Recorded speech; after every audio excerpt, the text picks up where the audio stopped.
सुनो। हाँ। I love you oh, का मतलब क्या होता है? मैं तुमसे प्यार करती हूँ। पगली, थोड़ा सा इंग्लिश क्या बोल दिया, फिदा हो गई है तो। कहाँ तक पढ़े हो तुम? 10 बजे तक। अगर प्रेम ही पूजा है तो फिर पूजा कौन है? जा रहा हूं मैं भी भागकर शादी करने के लिए।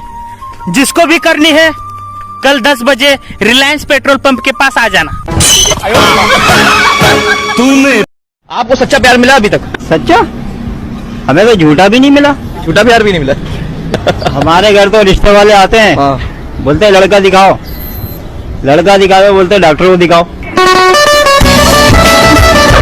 प्यार तो सभी करते हैं मेरे दोस्त, पर तुम पढ़ाई करो, आगे काम आएगा। इस साल भी सबकी शादी हो जाएगी, बचेंगे सिर्फ हम 3 लोग, मैं, सलमान खान और राहुल गांधी। तो ये लाइन मेरे सबसे प्यारे दोस्त के लिए है कि सुधर जा भोसड़ी के। बहुत शिकायत आ रही है तेरी। यार आमिर भाई ये बातें होंगी यार, गाली बक रहा हूं।